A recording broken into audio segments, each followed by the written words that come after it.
Sabay-sabay tayo sa munti nating tahanan. Tuklasin ang mga lihim.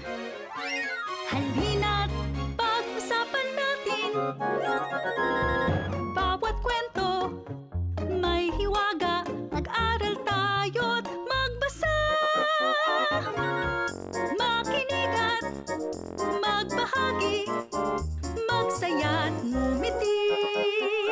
Sumayaw, paglaro, kumanta.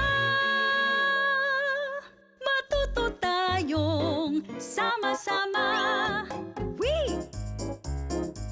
Kaharian, wika. Harian, kaharian, wika. Harian, wika, harian.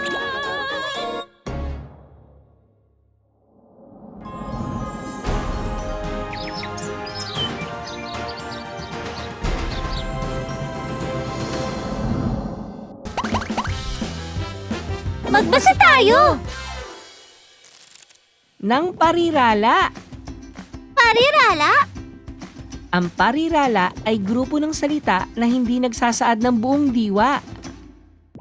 Alaga ako!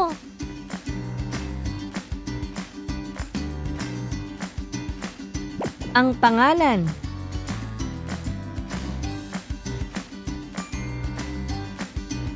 Isang pagong!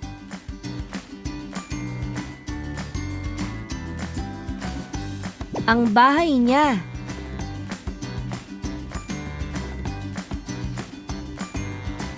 Kapag natutulog.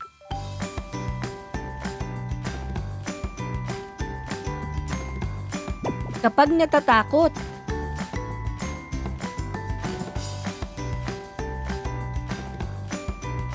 Mga pinsan ko.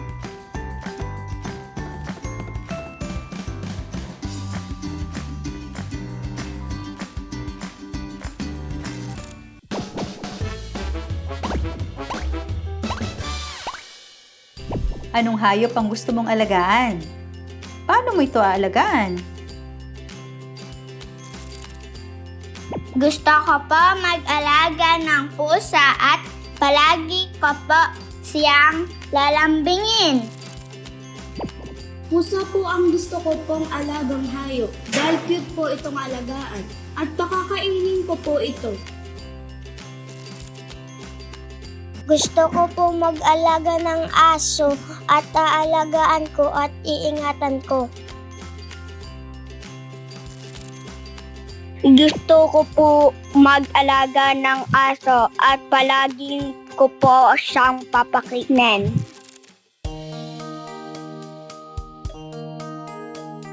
Araw ng linggo, araw ng pamimili sa palengke. Pero iba ang araw na ito dahil mag-isang mamamalengke si Hana. Hindi kasi maganda ang pakiramdam ng kapatid niya kaya kailangang bantayan ng nanay nila. Kaya naman si Hana muna ang mamimili. Bumili ka ng mga gulay para sa ulam natin. Bumili ka rin ng prutas para sa kapatid mong may sakit. Bili ng nanay niya. Maraming nakita si Hana sa palengke.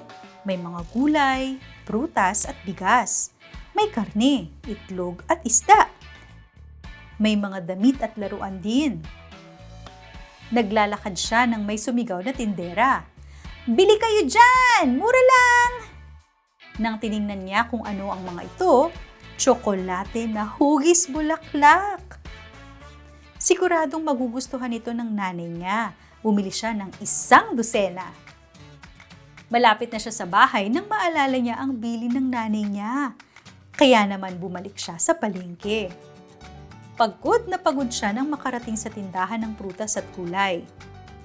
Pero, ganun na lang ang lungkot niya nang hindi nakasya ang pera niyang pambayad. Pagdating sa bahay, ipinaliwanag ni Hana ang nangyari. Isipin mo muna ang mga pangunahing pangangailangan, imbes na mga bagay na hindi naman talaga kailangan. Payo ng kanyang nanay.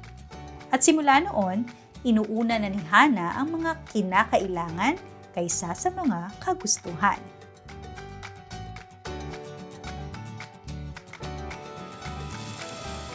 May May alaga rin ba kayong hayop? May ibang mga tao na itinuturing na nilang bahagi ng kanilang pamilya ang mga alaga nilang hayop. Ang alaga kong si Mong.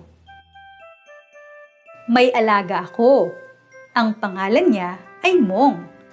Siya ay isang pagong. Anong uri ng hayop si Mong? Dala niya lagi ang bahay niya. Nawawala ang ulo at mga paa niya kapag siya ay natatakot o kapag siya ay natutulog. Bakit nawawala ang kanyang ulo at mga paa? Gusto ko siyang ipakita sa mga pinsan ko. Hindi kasi sila naniniwalang may alaga akong pagong. Anong masasabi niyo sa kwento?